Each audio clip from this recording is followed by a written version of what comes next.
திருநீர்மலை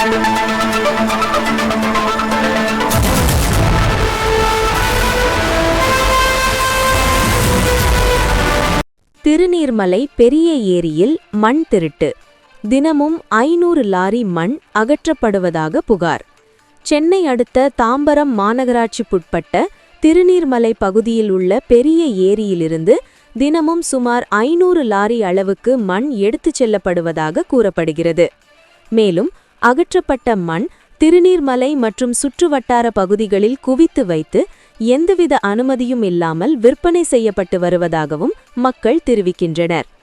ஏரியிலிருந்து மண் தொடர்ந்து அகற்றப்படுவதால் நீர்நிலையின் இயற்கை அமைப்பு பாதிக்கப்படுவதுடன் மழை காலத்தில் நீர் சேமிப்பு திறன் குறையும் அபாயம் உள்ளது.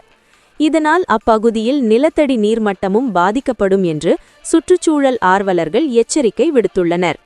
மேலும் கோயில் நிலத்திற்கு உட்பட்ட பகுதிகளிலும் இந்த சட்டவிரோத நடவடிக்கைகள் நடைபெற்று வருவதாக கூறப்படும் வேளையில் சம்பந்தப்பட்ட அதிகாரிகள் உடனடியாக ஆய்வு செய்து நடவடிக்கை எடுக்க வேண்டும் என மக்கள் கோரிக்கை விடுத்துள்ளனர். இந்த மண் திருட்டு சம்பவம் திருநீர்மலை பகுதி மக்களிடையே அதிர்ச்சியையும் கடும் எதிர்ப்பையும் ஏற்படுத்தியுள்ளது.